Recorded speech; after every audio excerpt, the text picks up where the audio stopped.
మన ప్రభు అయిన యేసుక్రీస్తు నామంలో మీ అందరికీ నా శుభాభివందనాలు.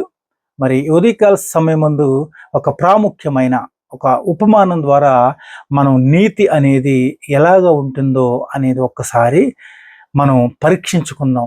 ఈ ఒక్క ఉపమానం ద్వారా ఒక్క మాట మనం అర్థం చేసుకోవాలి. ప్రియమైన దేవుని బిడ్డలారా, చూడండి, ఒక గ్రామంలో ఒక కుటుంబం ఉంది. ఆ కుటుంబం చాలా మంచి కుటుంబం, దేవుని యందు భయభక్తులు కలిగిన కుటుంబం. అయితే ఆ కుటుంబంలో అనేక శ్రమలు, అనేక కష్టాలు అయినా కానీ ఆ కష్టాలని అధిగమించి దేవుని యందు భయభక్తులు కలిగి వారు జీవిస్తున్నప్పుడు దేవుడు ఒక పరీక్ష పెట్టాడు వాళ్ళకి. ఒక పరీక్ష పెట్టినప్పుడు ఆ పరీక్ష ఏంటి అంటే, వాళ్ళు ఎన్నో కష్టాలు, ఇబ్బందులు, ఇరుకుల్లో ఉండగా నడుస్తున్నప్పుడు చూడండి, వాళ్ళ ఇంటి ముందు ఒక ముగ్గురు వ్యక్తులు మరి ఒక బల్ల మీద కూర్చుని ఉన్నారు.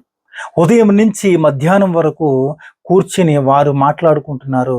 ఇది ఆ కుటుంబంలో ఉన్న మరి ఆ ఒక భార్య ఏం చేసిందంటే భర్తతో, ఏవండి, వాళ్ళు ఉదయం నుంచి అక్కడే కూర్చున్నారు, మరి ఏం పని మీద వచ్చారో ఏంటో తెలియదు, కానీ వాళ్ళు ఉదయం నుంచి కూడా ఇక్కడే ఉన్నారు, మరి వాళ్ళకి ఏం సమస్య ఉందో, మరి భోజనం చేశారో లేదో ఒక్కసారి మరి వాళ్ళని వెళ్ళి మరి భోజనానికి పిలుద్దామండి, భోజనం చేస్తారు, పాపం ఆకలిగా ఉంటారు అని జాలిపడి మరి భర్తతో చెప్పినప్పుడు ఆ భర్త ఏం చేశాడంటే సరే అని చెప్పి వారిద్దరు కూడా వాళ్ళ ముగ్గురు దగ్గరికి వెళ్ళి మాట్లాడుతూ ఉన్నారు.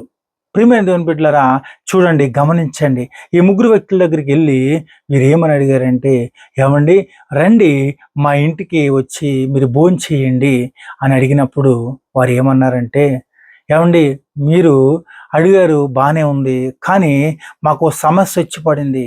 మరి ఆ సమస్య ఏంటి అంటే, మా ముగ్గురిని కాదు, మా ముగ్గురులో ఎవరొక్కరినే మీరు భోజనానికి పిలవాలి.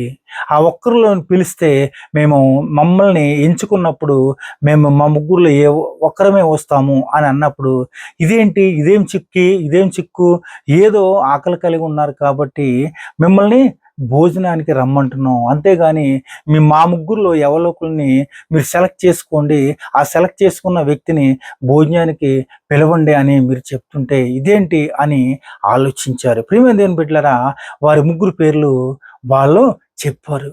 ఒకరి పేరు ప్రేమ, ఒకరి పేరు మరి విజయం, మరొకరి పేరు కూడా ఏమని పేరంటే వారికి ధనము. అంటే చూడండి, ఈ పేర్లు, 3 పేర్లు కూడా ఎలా ఉన్నాయంటే, మరి ఒకటి ప్రేమ, రెండవది విజయం, మూడవది ధనం. అంటే చూడండి, ఈ మూడు పేర్లని కూడా ఎవరొకరిని మీరు పిలిస్తే మేము భోజనానికి వస్తాము, ఎవరో ఒకరు భోజనానికి వస్తాము, మమ్మల్ని సెలెక్ట్ చేసుకుని మీరు తీసుకెళ్ళండి అని.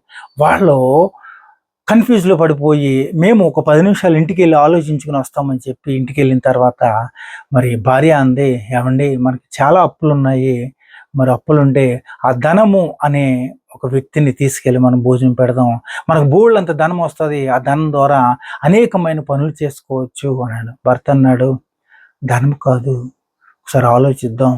విజయం తీసుకుంటే ప్రతి పనిలో కూడా మనకు విజయం ఉంటుంది, ఆ విజయాన్ని మనం పొందుకుంటే సంతోషంగా ఉంటాము అని అన్నప్పుడు, అమ్మో, ఇది కూడా కష్టమే అని ఇద్దరు కూడా ఆలోచించి, ధనం తీసుకుంటే ధనం ద్వారా ఏం చిక్కులు వస్తాయి, అలాగే మరి విజయాన్ని తీసుకుంటే విజయం ఉంటుంది, కానీ మరి సంతోషము, ప్రేమ ఉంటుందో ఉండదో, ఎందుకు వచ్చిన బాధలే, మనం ఏం చేద్దాం, దేవుని యందు భయభక్తులు కలిగి మన దేవుడు ప్రేమామయుడు, దయామయుడు, మరి ఆ రకంగా ప్రేమను పిలుద్దాం, ప్రేమ అనే వ్యక్తిని పిలుద్దాం భోజనానికి, తర్వాత గొడవ దేవుడు చూసుకుంటాడు అని వారి దగ్గరికి వెళ్ళి, ఏమండి, మీ ముగ్గురులో మాకు ఇష్టమైనది ప్రేమ, ఈ ప్రేమ అనే వ్యక్తి మా దగ్గరికి భోజనం చేయడానికి రండి అని పిలిచినప్పుడు చూడండి, ప్రేమ అనేది ముందు బయలుదేరుతుంది, తరువాత విజయము బయలుదేరుతుంది, తర్వాత ధనము బయలుదేరుతుంది.